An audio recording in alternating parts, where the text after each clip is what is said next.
For those of you who don't know me, I'm Gabe. I'm a fifth year in the accounting group and a former job market candidate. Happy to share that I'm going to Dartmouth this fall. And thank you. And in the next few minutes, I'm going to be talking about attention to retention, my job market. Okay. So we all know that corporate insiders, they get compensated with equity. That's established fact, not something I'm disputing. And it's a way that the companies have found to align incentives between managers and shareholders. Obviously, when they get compensated with equity, at some point they will sell it. And a lot of the literature, regulator efforts, and capital markets discussion is centered around whether when they sell, is this informative or not? Do they know something that we don't? Is this related to future firm performance? There's a lot of discussion on this. There's little consensus. So to add to this picture, I'm going to investigate something a little bit different, a little bit new, which is something that I like to call retentions.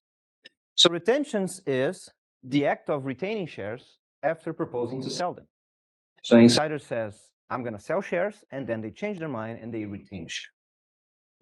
So I'm going to ask in my paper, are retentions of proposed sales by insiders informative about future firm performance? So I'm going to be investigating people that don't sell stock. The issue is we do not observe people not selling stock. That's very rare.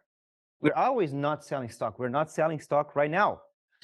I mean, I cannot see your screens, but I'm assuming you're not selling Boeing as I present. So to circumvent that limitation, I'm going to be investigating Form 144. So bear with me for a few minutes, and I'm going to introduce you to the specifics of the setting I explore. Form 144 is the filing that insiders have to send to the SEC whenever they're going to sell unregistered shares in the open market.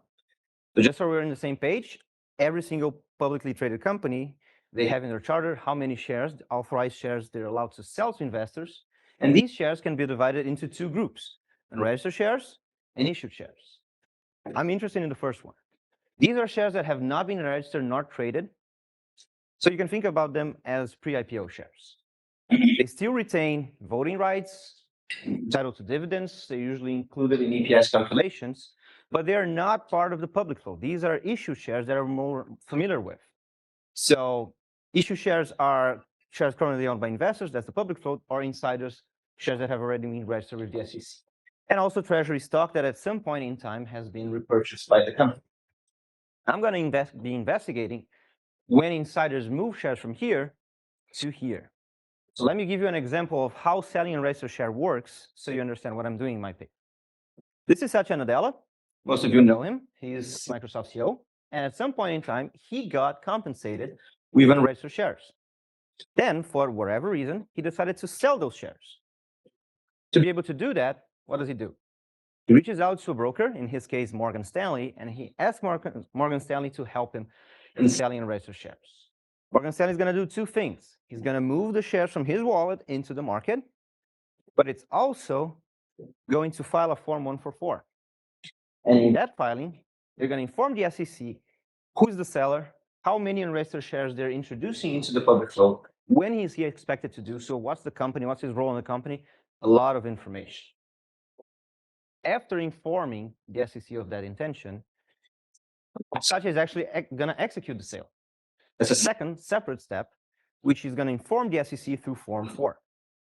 So what is key for my paper is that this here is a two-step process. First, you signal the intention, and then you sell. However, what is key for my paper is that you can choose not to.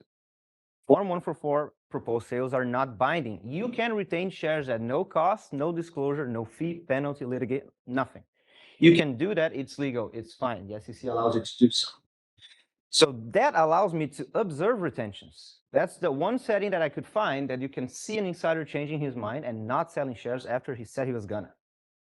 So given the discussion we just had, there are three potential outcomes. Number one, full sale. That happens when Satya said he was going to sell 10 shares, and he does sell 10 shares. Then there's the opposite, the no sale. Satya said he was going to sell 10 shares, and he sold only zero. He sold no shares whatsoever. And there's the compromise, a partial sale, which is when he says he's going to sell 10 shares, but he sells 5 shares. These last two groups is what I call retentions. The act of not selling the 10 shares that he proposed. He retained at least 1 share. And I find that for Satya's case, he retained share in 10% of these filings. Lucky for me, that kind of behavior is not limited to such. Among the more than 100,000 filings that I have in my sample, I find that retaining shares is pervasive.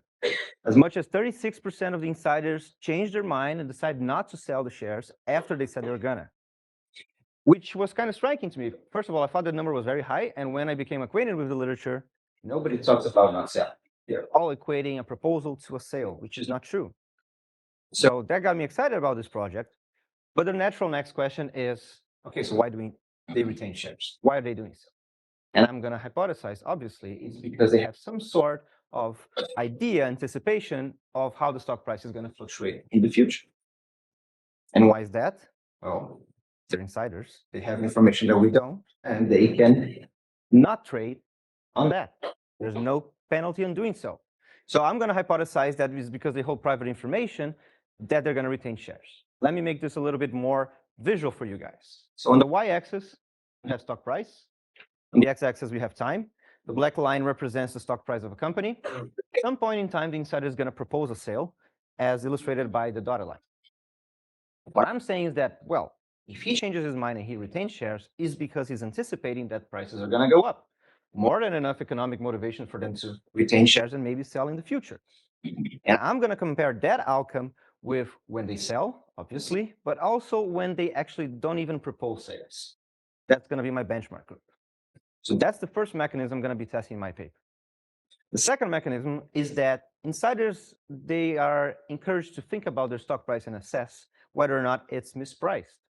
So if they believe that their own stock is undervalued, they're going to hold on to it for a little while longer.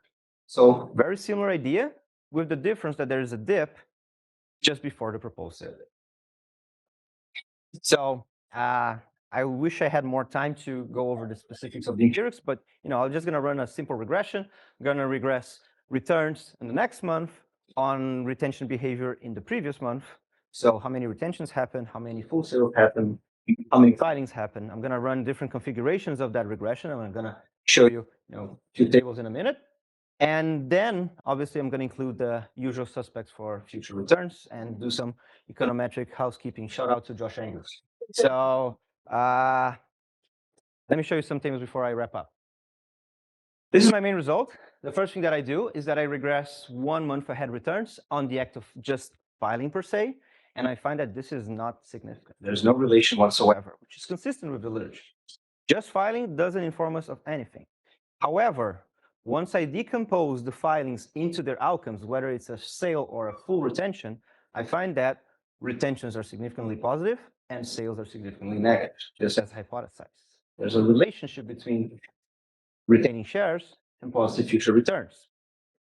If I change my proxy and instead of looking at the number of retentions, I look at the intensity of retentions within the whole filing behavior, if it's filings or if it's how many shares they retain, I still find positive results.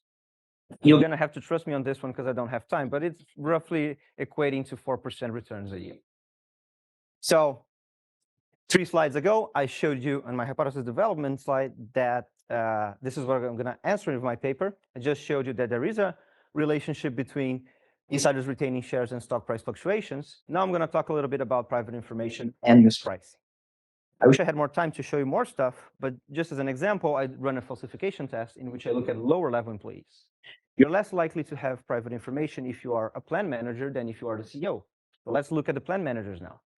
And I find no significance whatsoever in any of my tests. There are other tests that I do that corroborate this, but just as a quick example, I wanted to share this with you. So retentions in this scenario, they're not informative. I'm also going to quickly share, maybe it will be too fast for our discussion today, but I'm going to quickly examine a phenomenon that is called fire sales. I don't know if you're familiar with this. But fire sales happen when there's a liquidity shock, investors decide to withdraw their funds from their investments, companies, funds to meet that demand, they have to sell their position, and that drives prices downwards, although that has nothing to do with fundamentals. So if it's a temporary mispricing that is unrelated to firm fundamentals, insiders would expect that to revert in the near future. And that's what I find, that fire sales are related to retaining shares by insiders. So some evidence that undervalued stock prices through fire sales are connected with retentions. I've done a few other things in my paper. I wish I had the time to cover it, but I'm more than happy to answer questions during lunch break, but I also look at what information they're using. I find it's related to earnings announcements. I look at whether they decide not to file. How is that related to the whole universe of information asymmetry? And also I do some robustness tests to make sure that it's not my empirical choices that are driving my results. So to wrap up this presentation, I investigate retentions. Hope you'll remember this. It's the decision to retain shares after you propose to sell them. I show them first that they're very pervasive. They happen more often than regulators and academics are willing to admit. First to do that. Second thing that I do is I show that they're informative about future stock performance. This is not a random event. There's something for us to learn from this. And if there's one thing that I would like you guys to remember from my paper is that attention to retention. This is systematically informative. They're being strategic when they trade. Usually when we think about information asymmetry, we care about the lemons, the bad cars that are transacted in Akerlof's world. Here I'm talking about the peaches, the good cars that never see the light of day because people don't want to sell. So that's it. Thank you very much for listening.